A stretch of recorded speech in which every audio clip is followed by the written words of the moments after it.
রাজ্যসভা নির্বাচন তার আগে মাস্টার্ড স্ট্রোক দিলেন মমতা বন্দ্যোপাধ্যায়।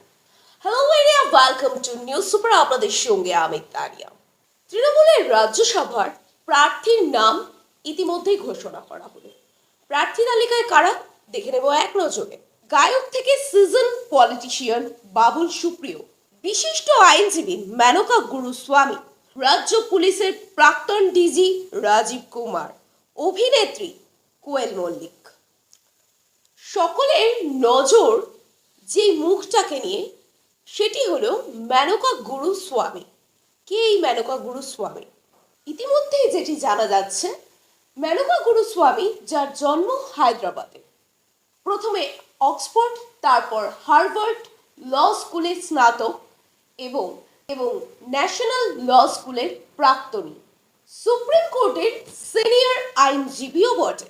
ইতিমধ্যে আমরা জানি, আইপ্যাকে ইডি হানা নিয়ে মাননীয় মুখ্যমন্ত্রীর মমতা বন্দ্যোপাধ্যায়ের হয়ে কলকাতা হাইকোর্টে লড়াই করেছিলেন মেনকা গুরুস্বামী। ওই মামলার শুনানিতে ইডির আইনজীবীকে শিষ্টাচারের পাঠ পড়িয়েছিলেন মেনকা গুরুস্বামী, যা নেট নাগরিকদের প্রশংসা কুড়িয়েছিলেন। কি বলেছিলেন? Coat unquote, give her the dignity, calling of a chief minister of a state a multi-term chief minister. Popo, please mute yourself then. Please mute yourself. Please mute yourself. All right? This is unbecoming conduct. And the next time you want to, as law officer, refer to a sitting chief minister by her name, give her the dignity of calling her the chief minister of a state a multi-term chief minister. There is a certain decorum to be maintained in a courtroom, Mr. Raju. I want to be clear here.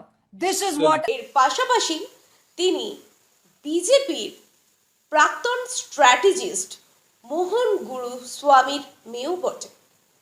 মোহন গুরুস্বামী এক সময় প্রাক্তন অর্থমন্ত্রী যশবন্ত সিনহার বিশিষ্ট উপদেষ্টাও ছিলেন। দেশের 10টি রাজ্যের মোট 37টি রাজ্যসভার আসনে আগামী 16ই মার্চ রাজ্যসভার নির্বাচন অনুষ্ঠিত হতে চলেছে।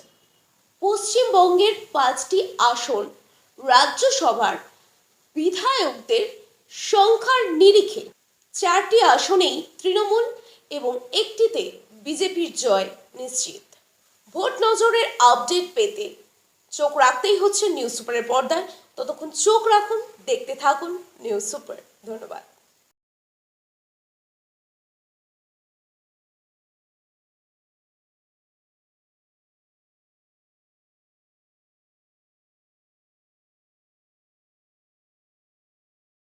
আমাদের সব থেকে এখানে আশেপাশে দেখছি একটু খাবার একটু অসুবিধা হচ্ছিল, তো আমি দেখলাম কি এখানে একটা ছোট্ট একটা চায়ের দোকান করবো।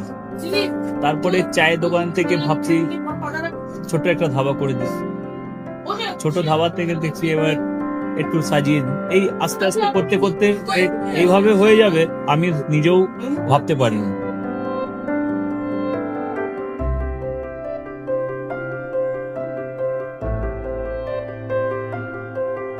ব্যবহারের জন্য আমাদের এখানে কার পার্কিং থেকে নিয়ে গেস্ট খাবার থেকে নিয়ে বাড়ি, এরকম কিছু ব্যাপার যদি থাকে তো মানুষকে বাড়িতে আমরা সার্ভিস দিতে পারবো, এইভাবে আমরা চেষ্টা করব।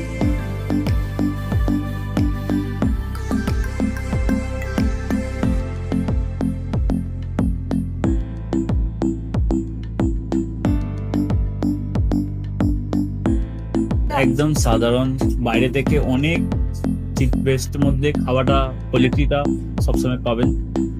একবার আমি মানুষকে একবারই বলবো কি একবার আমাদের কাছে এসে একবার টেস্ট করে যাবেন।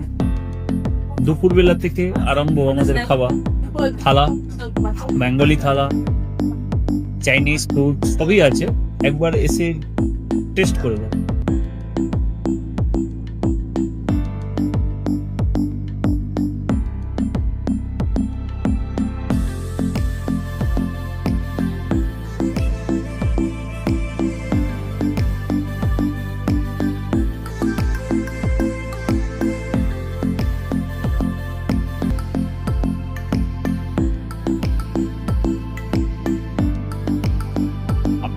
চ্যানেলের মাধ্যমে বলি একবার আসুন কেশরী ধাবাতে দেখেন।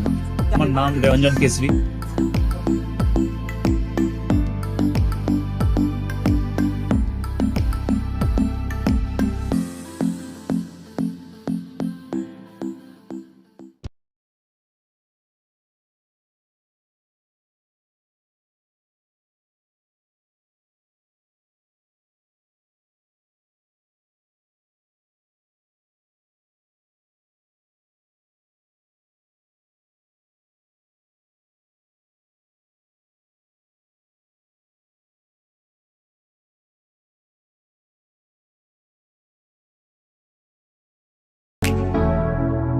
Keshari light house, Keshari light house এবং কেশরী লাইট হাউস নিজেদের রান্নাঘরকে আরো অত্যাধুনিকভাবে সাজাতে সমস্ত কিছু পেতে চলে আসুন নৈহাটি গৌরীপুর চৌমাথা বাজার কেশরী লাইট হাউস।